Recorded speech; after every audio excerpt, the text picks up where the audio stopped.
Good morning प्यारे बच्चों। तो कैसे हैं आप सब।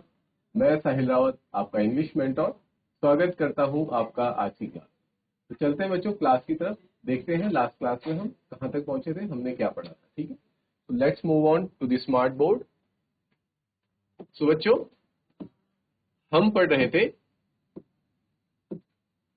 Conversation between Umberto Eco and Mukund Padmanabhan. ठीक है बच्चों, ये आपका चैप्टर है the interview written by Christopher Silvester. उन्होंने क्या किया बच्चों, the Penguin book of interviews में से एक ये एक्सट्रैक्ट, एक इंटरव्यू लेके आपकी बुक में डाला गया है और इस इंटरव्यू के बारे में आप लोग स्टडी कर रहे हैं। तो इंटरव्यू को स्टडी करने से पहले हमने पार्ट 1 में जाना था बच्चों कि इंटरव्यू के बारे में लोगों की क्या क्या डिफरेंट डिफरेंट ओपिनियंस होते हैं। ठीक है, उसमें हमने कुछ पॉजिटिव ओपिनियंस भी देखे थे लोगों के, ठीक है, और कुछ हमने नेगेटिव ओपिनियंस भी देख लिए थे। ठीक है, उसके बाद बच्चों हम सेकेंड पार्ट में आए थे अपने, जहां पे we were reading this conversation between Umberto Eco and Mukund Padmanabhan. ठीक है, तो मुकुंद पद्मनाभन का मेन जो क्वेश्चन होता है अम्बर्टो इको से वो ये होता है कि सर आप इतनी सारी चीजें कैसे कर लेते हैं, आप प्रोफेसर हैं यूनिवर्सिटी में और आप साथ ही साथ इतनी अच्छी अच्छी नॉवेल्स भी लिख लेते हैं। तो उसका अम्बर्टो इको उनको सीक्रेट बताते हैं और वो सीक्रेट ये होता है बच्चों कि वो क्या ढूंढते थे, वो यूज करते थे, यूटिलाइज करते थे एम्प्टी स्पेसेस का। एम्प्टी स्पेसेस, ये एम्प्टी स्पेसेस क्या बताई थी उन्होंने, कैसे डिफाइन की थी, that these empty spaces are the time intervals between different works. ठीक है, जब हम काफी सारे कामों के बीच में जो खाली समय होता है उनका जो अम्बर्टो इको है बहुत अच्छे से यूटिलाइजेशन करते थे, उनको वेस्ट ना करते हुए उन खाली समय में भी कुछ ना कुछ काम कर लेते थे या फिर अपना कोई आर्टिकल लिख लेते थे या नोवेल का कुछ कुछ भी एक दो पैराग्राफ लिख लेते थे। तो उसको इस तरीके से वो यूज करते थे और जो संडे का दिन है उसे तो वो यूज करते ही थे अपनी नोवेल्स वगैरह लिखने के लिए। ठीक है, तो हमने ये जाना और उन्होंने ये भी बताया कि जो एम्प्टी स्पेसेस है ये हमारे पूरे यूनिवर्स में प्रेजेंट है। ठीक है, और यूनिवर्स में एम्प्टी स्पेसेस इतनी ज्यादा है कि अगर यूनिवर्स से इन एम्प्टी स्पेसेस को हटा दिया जाए तो जो यूनिवर्स है वो सिर्फ कितना रह जाएगा, जितना साइज ऑफ फिस्ट। ठीक है, आपके हाथ आपकी मुट्ठी के साइज का यूनिवर्स सिर्फ हो जाएगा। इसका मतलब कहने का तात्पर्य ये है कि यूनिवर्स में एम्प्टी स्पेसेस बहुत ज्यादा है। ठीक है, तो उन्हीं एम्प्टी स्पेसेस का अगर यूज कर लिया जाए तो you can do a lot of things in your life like Umberto Eco did. ठीक है, फिर हम बच्चों फिर मुकुंद पद्मनाभन का अगला प्रश्न ये होता है, नेक्स्ट क्वेश्चन वाज कि सर आप इतने बड़े प्रोफेसर हैं, ठीक है, आपने इतना रिसर्च वर्क किया है, साइन के ऊपर, साइन थ्योरी के ऊपर आपने इतना वर्क किया है, ठीक है, और आपके डिफरेंट डिफरेंट रिसर्च है, लेकिन फिर भी लोग आपको जानते हैं एज अ नोवेलिस्ट। ठीक है, आपको उपन्यासकार की तरह तौर पे जानते हैं, तो क्या आपको इस बात से कुछ फर्क पड़ता है।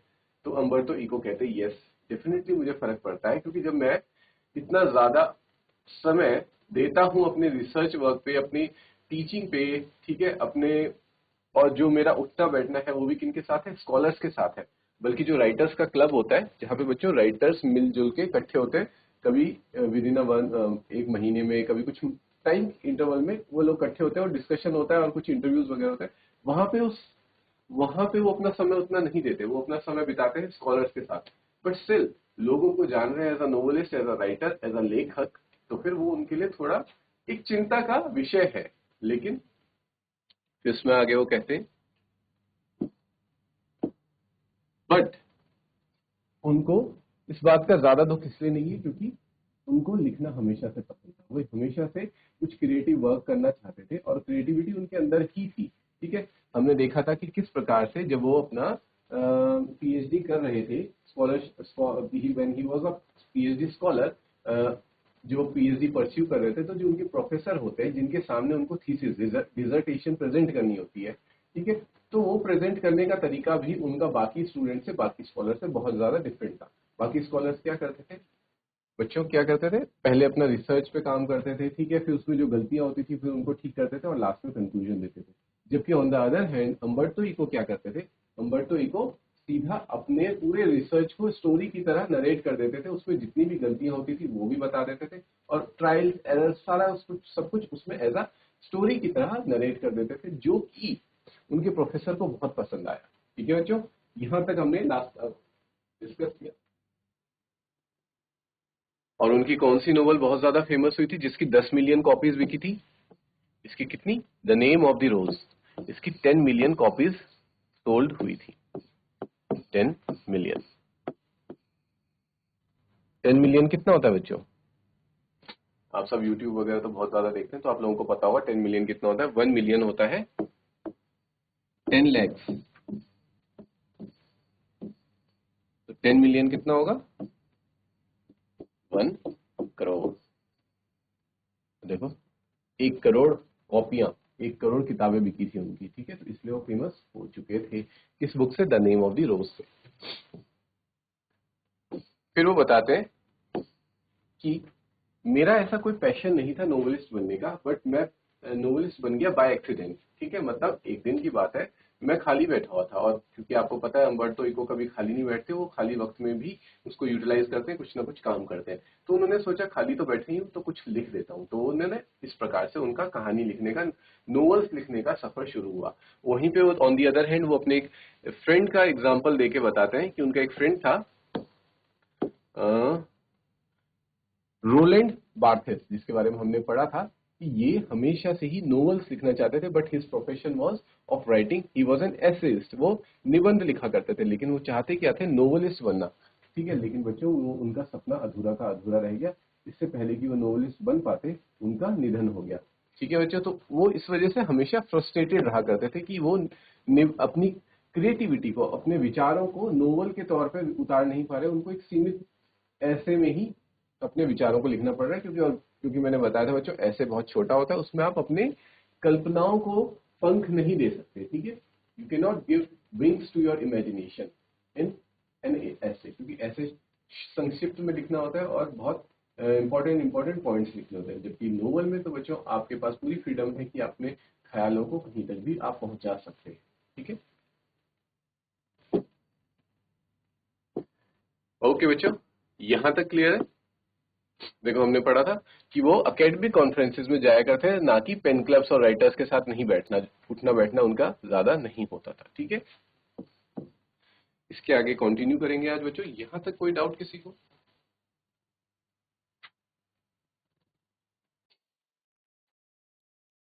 Is it clear to everyone? तो आगे बढ़ते हैं।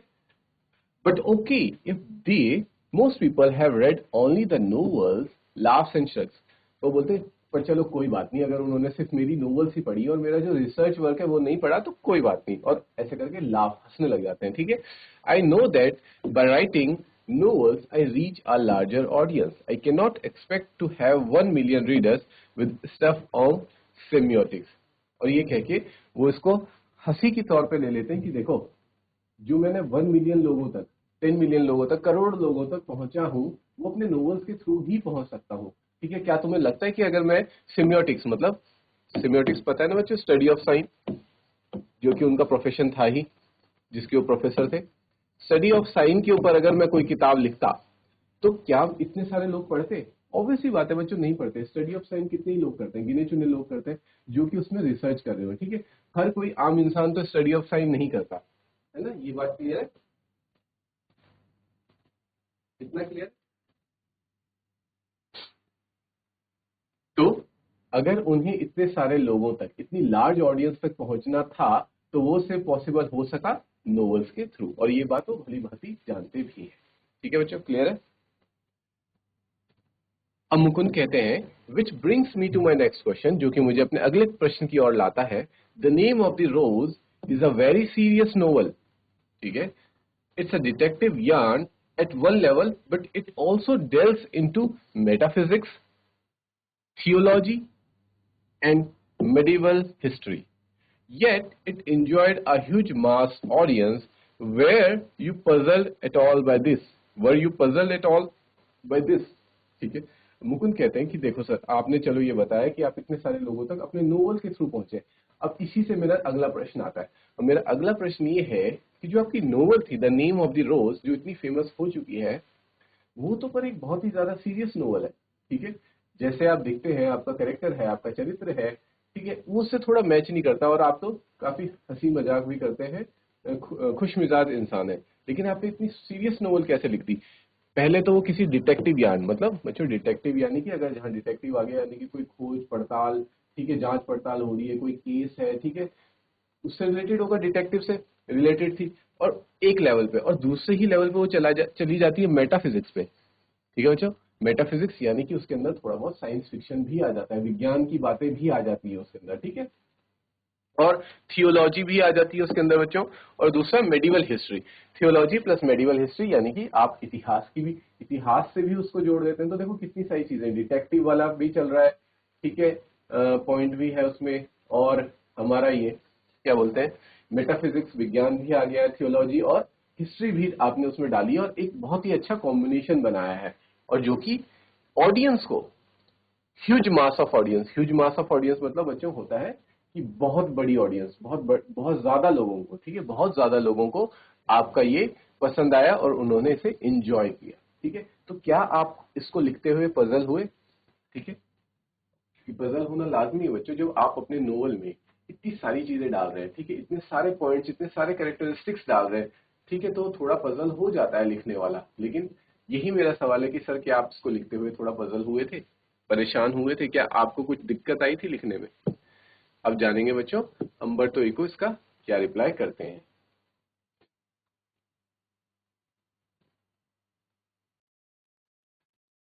चलते हैं बच्चों अंबर्तो इको के आंसर की तरफ, ठीक है। तो अंबर्तो इको कहते हैं नो, ठीक है।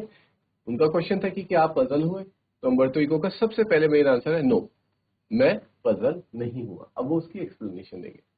वो कह रहे हैं कि journalist are puzzle, journalist puzzle होते हैं, मैं पजल नहीं होता, ठीक है। एंड समटाइम्स पब्लिशर्स, और कभी कभी पब्लिशर्स भी पजल हो जाते हैं, क्योंकि जर्नलिस्ट इसलिए पजल हो जाते हैं क्योंकि उन्होंने किताब ही इतनी पेचीदा किताब बनाई है, इतनी समझने में वो किताब इतनी मुश्किल है, मुश्किल तो होगी बच्चों, जहां पे लगा लीजिए आप डिटेक्टिव की बातें हो रही है, और डिटेक्टिव वाली किताबें तो बच्चों होती ही मिस्ट्री है उसमें, ठीक है, रहस्य होता है। डिटेक्टिव वाली किताब है तो रहस्य होगा, ऊपर से उसमें फिजिक्स भी आ गई, ऊपर से उसमें बच्चों हिस्ट्री भी आ गई, तो सोचो कितना ज्यादा उलझन भरी किताब होगी वो पढ़ने में, ठीक है, उसे पढ़ना कोई एक सरल बात नहीं होगा, ठीक है। तो पब्लिशर्स, जर्नलिस्ट परेशान हो जाते हैं, पजल हो जाते हैं, क्यों? क्योंकि जब आपको किसी का इंटरव्यू लेना है तो आपको पहले उसकी किताब पढ़नी तो पड़ेगी कि इस किताब में लिखा क्या है, उसी के अकॉर्डिंग आप क्वेश्चंस बना पाएंगे। जैसे मुकुंद पद्मनाभन यहाँ पे उनका इंटरव्यू लेने है, तो आपको बच्चों क्या लगता है कि वो बिना उनकी बुक पढ़े आ गए होंगे? पहले उन्होंने उनकी बुक पढ़ी होगी, ठीक है, और क्या लिखा है उसमें, और उसके अकॉर्डिंग अपने क्वेश्चंस बनाए होंगे, है ना। तो इसलिए वो कह रहे हैं कि नहीं, मैं तो पजल नहीं हुआ लिखते हुए, लेकिन हाँ जर्नलिस्ट जरूर पजल हो गए होंगे, क्या करते हुए, मेरी बुक पढ़ते हुए, मेरे से क्वेश्चन पूछने के लिए। और जो पब्लिशर्स जिनसे की बुक मैंने छपवाई है, वो भी पहले पढ़ते हैं कि इस बुक को छापना है कि नहीं छापना, तो पहले उस बुक को पढ़ते हैं ना, तो वो भी पजल हुए होंगे, लेकिन मैं पजल नहीं हुआ था लिखते हुए। एंड दिस इज बिकॉज, और ऐसा इसलिए है, journalist and publishers believe that people like trash, और ऐसा इसलिए है, जर्नलिस्ट और पब्लिशर्स इसलिए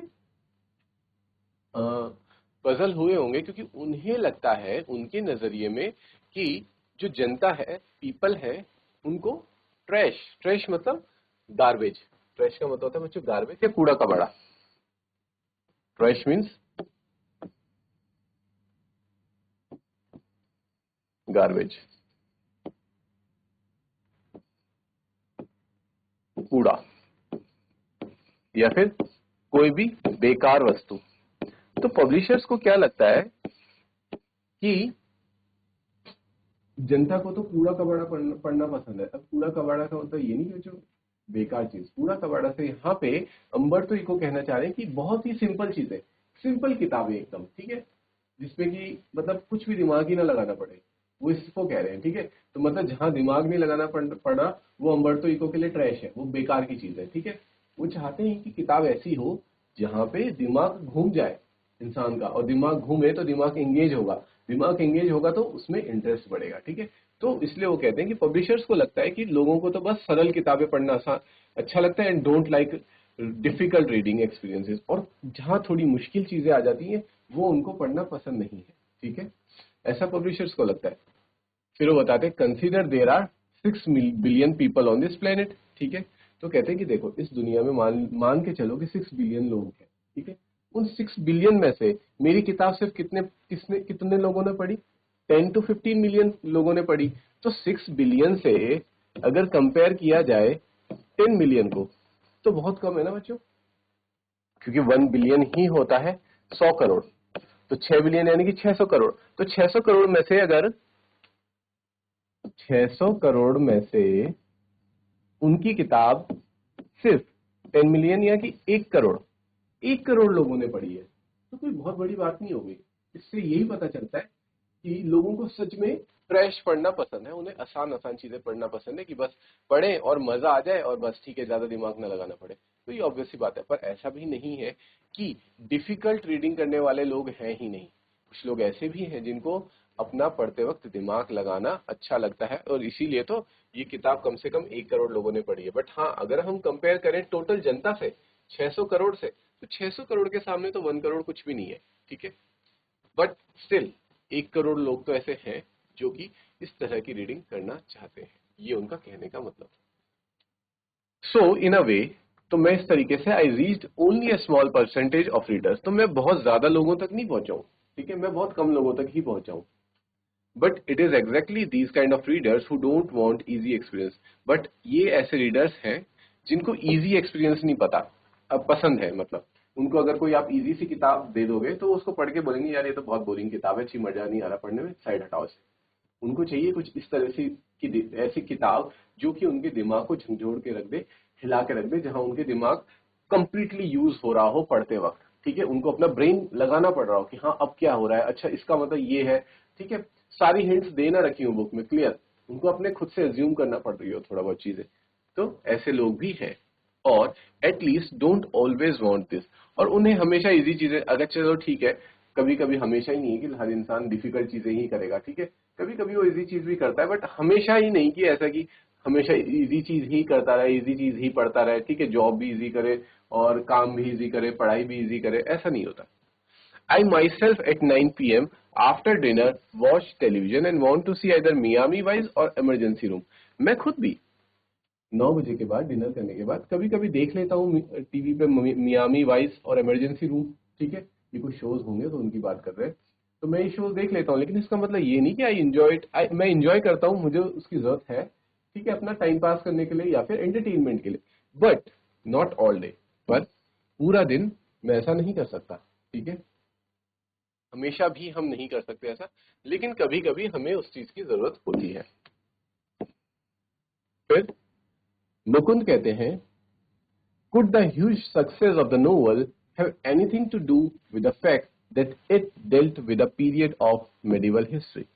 ठीक है, फिर वो वहां पे आके रुक जाते हैं, पूरी बात अपनी कंप्लीट नहीं करते, तब तक अम्बर्तो इको उसका आंसर दे देते हैं। ठीक है, मुकुंद पद्मनाभन कहते हैं कि सर क्या इस नोवेल की सक्सेस का राज ये भी हो सकता है कि ये किसके बारे में थी? Medieval history. इसमें मेडिवल हिस्ट्री का कुछ अंश था। ठीक है, मेडिवल हिस्ट्री पता है ना बच्चों आपको, मैंने बताया था मध्यकाल का इतिहास, मध्यकालीन इतिहास, मध्यकालीन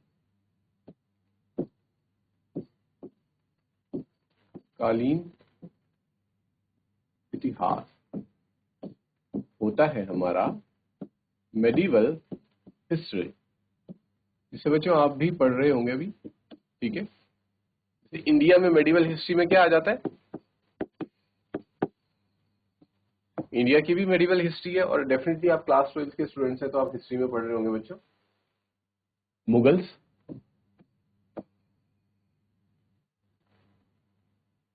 ठीक है, दिल्ली सल्तनत,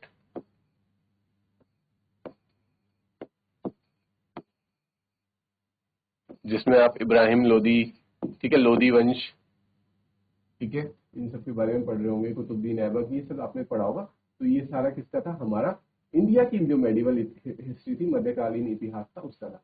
तो मुकुंद पद्मनाभन ने भी जहां वो रहते थे तो वहां की मेडिवल हिस्ट्री के बारे में लिखा, और वो कहते हैं, सॉरी, अम्बर्टो इको ने, तो मुकुंद पद्मनाभन कहते हैं कि सर, क्योंकि देखो अम्बर्टो इको क्या है?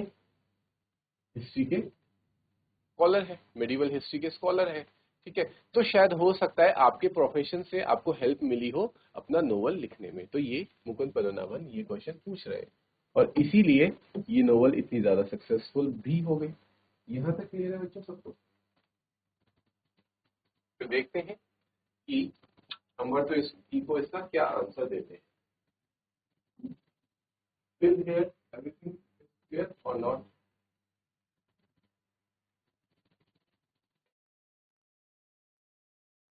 ठीक है बच्चों, देखते हैं कि अम्बर्टो इको इसका क्या रिप्लाई देते हैं। ठीक है, so Umberto Eco says that's possible, ऐसा हो सकता है जो आप कह रहे हैं कि क्योंकि मेरी एक्सपर्टीज है मेडिवल हिस्ट्री के ऊपर और मैंने इस नोवेल में भी मेडिवल हिस्ट्री का कुछ अंश डाला है, तो हो सकता है ऐसा पॉसिबल है कि शायद इस वजह से ये इतनी ज्यादा सक्सेसफुल हुई हो। ठीक है, but let me tell you another story, लेकिन मैं तुम्हें एक और कहानी भी बताता हूं, because I often tell stories like a Chinese wise man.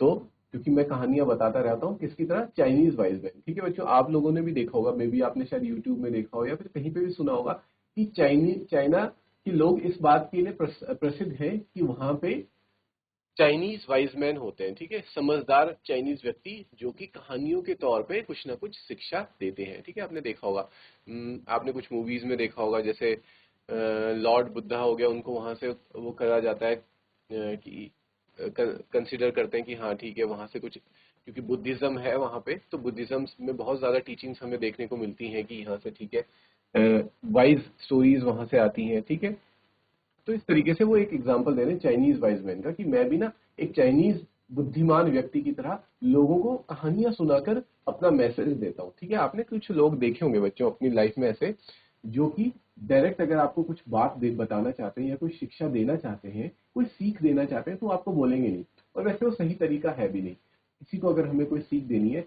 हम उसे डायरेक्ट बोलेंगे तो मे भी शायद वो उस चीज को एक्सेप्ट ही ना करे। ठीक है, खासकर ये बात होती है बच्चों के लिए, बच्चों पे लागू होती है, स्टूडेंट्स पे लागू होती है। लेकिन अगर उनको कोई सीख देनी है और उसको वो सीख एक कहानी के तौर पे दी जाए, तो बच्चों का माइंड उस चीज को कैप्चर करता है, अपने दिमाग में रिटेन करता है। ठीक है, तो तभी बच्चों आपने देखा होगा कि आप लोगों को आपके इंग्लिश लिटरेचर या फिर हिंदी लिटरेचर में कहानियों के तौर पे कुछ ना कुछ लास्ट में आपने देखा होगा, स्टोरी का एक मोरल ऑफ द स्टोरी होता है।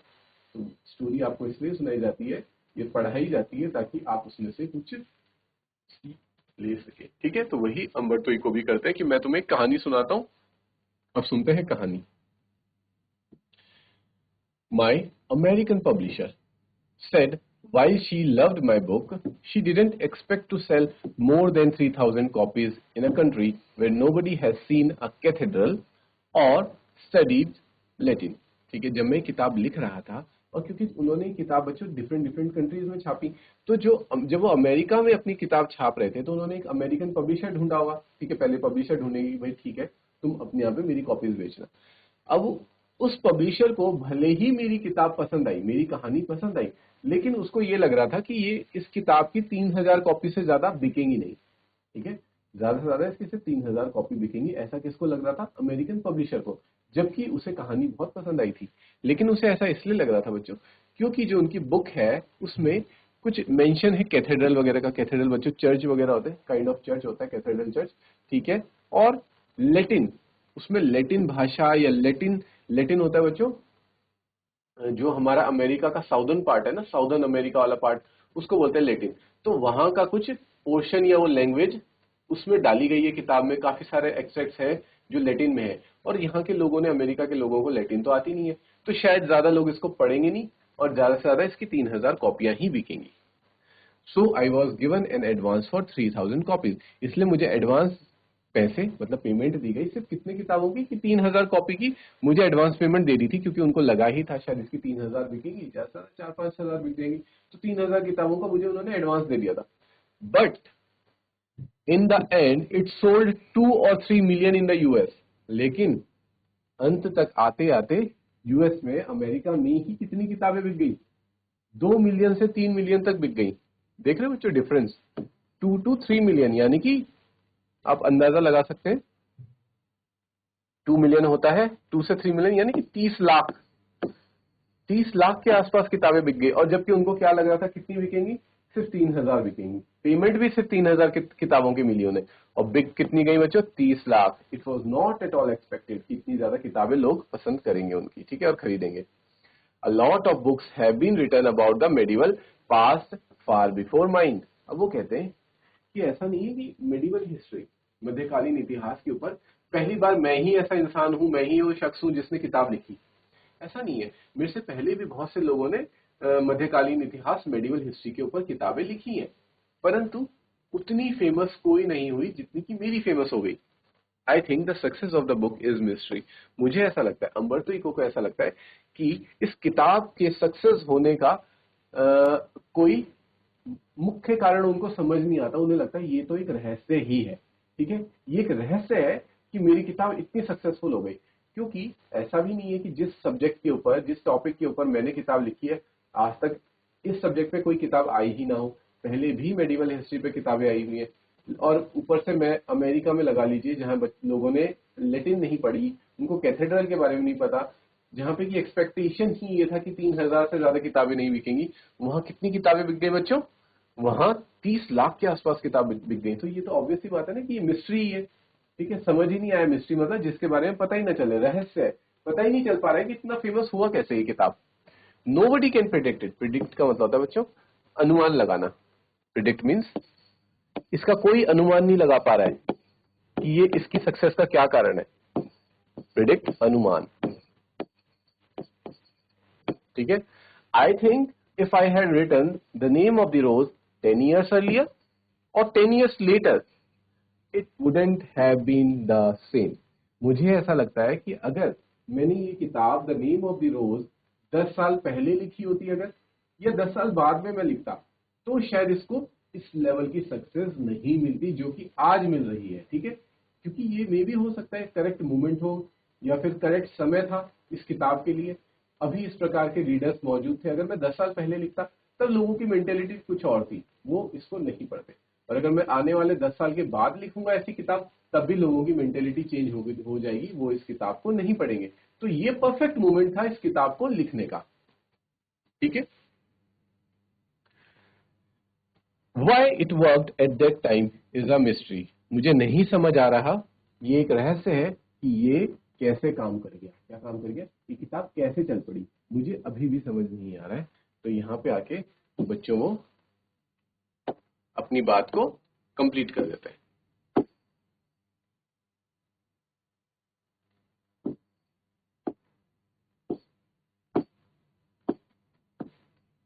इसी के साथ बच्चों हमारा ये चैप्टर यहाँ पे कंप्लीट हो जाता है, ठीक है। और कुछ क्वेश्चन आंसर्स रह गए जिसे कि हम अगली क्लास में डिस्कस करेंगे, ठीक है। एक सेपरेट क्लास में हम इसके क्वेश्चन आंसर जो कि एग्जाम में पूछे जा सकते हैं, इंपॉर्टेंट क्वेश्चन आंसर। वैसे तो बच्चों मैंने ये चैप्टर आप लोगों को इतने डिटेल में समझा दिया और सारे क्वेश्चंस बताते हुए चला हूं कि ये क्वेश्चन बन सकता है, ये क्वेश्चन बन सकता है। आई होप आपने वो अपनी नोटबुक में नोट डाउन किया होगा, but still we will take a separate class जिसमें कि हम डिस्कस करेंगे सारे क्वेश्चन आंसर जो कि इंपॉर्टेंट है, ठीक है। अभी के लिए बच्चों कोई डाउट है किसी को, हम फटाफट से एक बार लास्ट टाइम अपना रिवीजन कर लेंगे और फिर क्लास को यही एंड करेंगे, ठीक है।